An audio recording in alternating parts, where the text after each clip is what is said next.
Welcome everybody to Naval News. We have breaking news coming out of the Gulf of Aden. The PLAN, that's the Chinese Navy, is deploying a 3-ship flotilla to the Gulf of Aden for counter piracy operations. The ships are a Type 052 Delta Destroyer, Batch 3, and we'll discuss those differences, a Type 054 Alpha Frigate, that both are supported by a Type 903 Fleet Replenishment Oiler. And this is a significant offensive capability being added to the region, and they will likely be forward deployed out of the Chinese port in Djibouti. Let's begin with the Type 052 Delta Destroyer here. This was originally nicknamed the Red Aegis when we saw Batch 1 being constructed all the way back in 2012. This is China's first Arleigh Burke-style destroyer because it has the venerable Dragon Eye long-range ASA radar that can track over 100 targets at a time and share those targets with other platforms in the fleet. It can also shoot multiple targets simultaneously, so very similar to Aegis capability. And they began building that capability in 2012 and continues today. The ship that we're talking about today is the third iteration called Batch 3, and there are some differences. Those began being commissioned in 2020 and continue through today. The VLS that's on the bow of this destroyer shoots the HHQ-9 surface-to-air missile. This is a very long-range capable missile, can reach out to about 150 kilometers, and is extremely good against aircraft. It's not as good, though, against sea-skimming missiles. That's not the purpose of this weapon. It's meant to be long-range and take out the aircraft and bombers before they launch their weapons. It also has a multi-purpose cruise missile in the VLS on the bow. And this missile is anti-ship or land attack capable. The anti-ship variant has a Mach 3 terminal phase, very similar to missiles we've talked about in the past, is whenever it gets to less than 10 kilometers from the target, it hits TP and it begins accelerating. This missile's capable of Mach 3 for that final attack phase, which makes it extremely difficult to defeat by a ballistics-based close-in weapon system. The land attack version of this missile can reach out to 540 kilometers and hit a very precise target. On the bow, just in front of that VLS, is a 130 millimeter gun. That's a little more than 5 inches. Very large gun, can reach out to 29 kilometers and hit a target there. This is based on the Russian AK-130 system. A couple of close-in weapon systems are on this ship. They have the 1130 Sea Whiz on the Batch 3s that can shoot just over 10,000 rounds a minute, which is a ridiculous rate of fire. Very high volume of 30 millimeter going towards the target. And this is going to be very effective against USVs and small craft that Houthi operate. If they get within about 1.5 kilometers of these ships, that's the effective range of this weapon, and it will pulverize anything that it hits with just one burst. On the back, there is a helicopter hangar, and Batch 3 has extended the landing area or the flight deck to accompany the Z-20 helicopter. This is the latest naval helicopter in the PLAN. It is very similar, some would say a copy of, the American SH-60 Seahawk helicopter. It looks just like it. There are minor differences. It's not a direct one-to-one, but it's very close and obviously inspired by the American helicopter there. All right, the second ship that's with this flotilla is this frigate, this Type 054 Alpha frigate, and that Alpha is hugely different than the predecessor Type 054. This one added these stealth characteristics. This looks very similar to the FREM or a modern NATO warship here with these lines here. Those are all meant to reduce the radar cross section of the ship, including, if you look closely, and I will give you a better picture in a second, the gun on the bow, 76 millimeter gun, has an angled housing over it to even try and hide that gun from radar reflections or returns. They took the missile system that was on the bow above the deck and moved it below the deck into a VLS. And this is also a multi-role frigate, so it's good for air defense and ASW and has land attack capabilities as well. Very good frigate.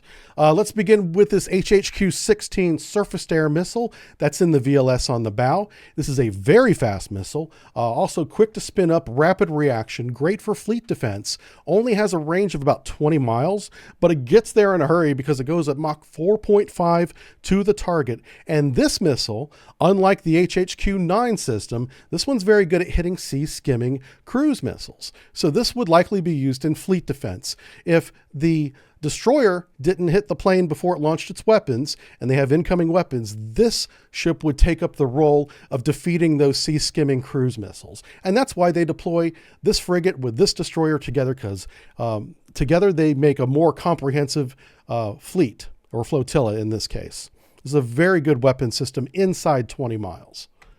All right. Also, in that same VLS, they can put different types of weapons in. It shoots a VLS torpedo that has a boost range out to 16 nautical miles. So it can drop a torpedo, an anti-submarine torpedo, 16 miles in any direction around the ship.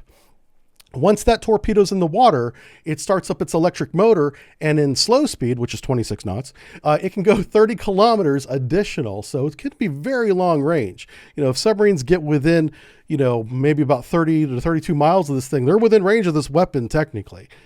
There is a high mode on that weapon as well. It can do 50 knots torpedo submerged, chasing submarines, but that significantly reduces its runtime down to about 11 kilometers, but it's going much faster. It'll catch up to just about any submarine out there, nuclear or conventional, doesn't matter. That torpedo carries a warhead, not that big compared to heavyweight torpedoes. It just punches a hole in your submarine, which is going to let obviously the seawater in, forcing the submarine, if it doesn't sink it outright, to come to the surface, and then they can deal with it with the other weapons if that happens. That's the purpose of that lightweight torpedo. Just know it can go up to 50 knots. The 76 millimeter gun on the bow is rapid fire but unreliable. It can do 120 rounds per minute, but it's going to jam long before it gets to the 120 round mark. It does have an 8 nautical mile range, so until it jams, anything within 8 nautical miles is well within range of this weapon. Again, it's based on the Russian AK-176, highly unreliable, but it's what they have to work with. All right, so here's the point defense system, close-in weapon system. This frigate has either one of these two. It can have the 730 Alpha, or it can have the Type 1130 like they have on the destroyer, Batch 3. I put both here because I'm not sure which one is on this specific hull that's going to Djibouti. Just know their high rate of fire, the range is the same. It's about 1.5 kilometers.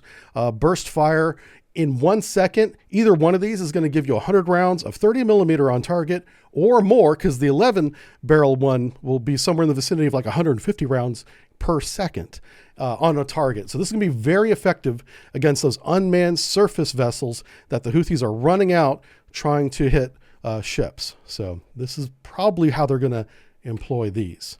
And this frigate has a very cool old school style ASW mortar system, again inspired by a Russian design. But this is very effective against unmanned underwater vessels. We're seeing unmanned underwater vehicles, or UUVs, come out of Yemen now. They're attacking our fleet. The U.S. Navy is defending against UUVs right now. We've already been attacked a couple times, and the U.S. Navy is very good at knocking those things out. Well, this is likely a weapon that this flotilla will use to defeat those UUVs as well. And down here is this is a multi-barrel decoy launcher for cruise missiles in the event that the Houthis send a cruise missile after the Chinese, which, yeah, we'll see if that happens.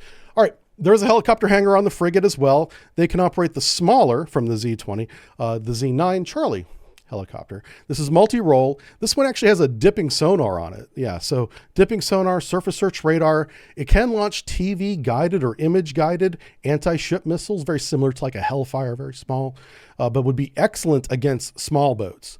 So the Houthis operate small boats. This could use those anti-ship missiles against them. And they also are capable of carrying 2 TY-90 air-to-air missiles. Those are really tiny air-to-air missiles. Just know that they're capable of shooting them. I'm not sure how effective those would be on a helicopter, but it's got it, right? Okay, so this flotilla, this little 2-ship flotilla, is supported by a 3rd ship. This is a fleet support oiler, a Type 903. This is very vital, though. Even though It's not, as fancy as a warship is and have all the VLS and everything. This is what gives them endurance at sea, this oiler. So typically, and a really problem with the entire PLAN is its endurance and range. It really can't stay at sea for more than a week, maybe 2 weeks if they are very careful and don't go very fast and burn up their fuel. But with this fleet oiler with them, they can stay at sea for months. And this is how they're getting all the way from China through the Indian Ocean over to Djibouti, is with support ships like this.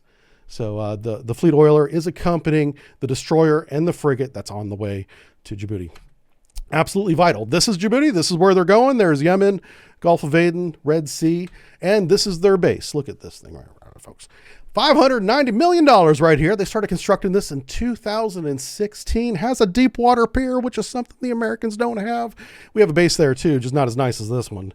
This is something that they've done a little bit better, in my opinion, than we have. We have a really big Air Force and Army base there, but our Navy base is kind of a joke compared to this one.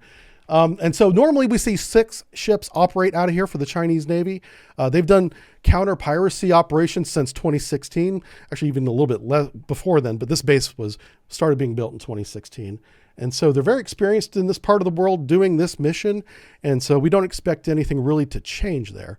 But there has been a significant development in the past month or so, where the Chinese-owned COSCO cargo ship was not only attacked by the Houthis from Yemen, this one was actually hijacked. They went aboard it with weapons and people and hijacked this ship, despite the alleged bribe that China was trying to pay the Houthis so that they would not attack Chinese ships. The Houthis don't care. They'll take your money and hijack your ship, which is what they did. So the Indian Navy, God bless them, the Indian Navy's kicking ass over there. Big shout out to the Marcos. Marcos are the special forces that the Indian Navy uses, similar to our SEALs. And in this case, they boarded the ship.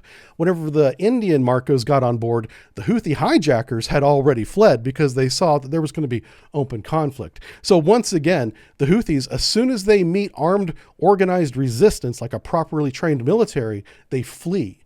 They're very good at intimidating unarmed civilians, but the moment they have resistance, they're out of there. So the plot twist is China in the past, I'm talking November, December, has condemned U.S. actions in Yemen, January, I guess, as well. And so now are they going to join us? Are they going to take action against the Houthis as well in Yemen? They certainly could, because they have the forces in place to do it. So we're just going to have to wait and see how things unfold. China's joining the fray. They're not joining the U.S.-led mission. They're doing their own thing, but in the same waters. What I would like to see, and what I'm going to keep an eye on, is will they join the U.S.-led coalition and improve relations with the United States? There's an opportunity here for that. And so I'm hoping something like that happens so that we can reduce tensions between our two countries. I think that would be great. And that is a possibility here.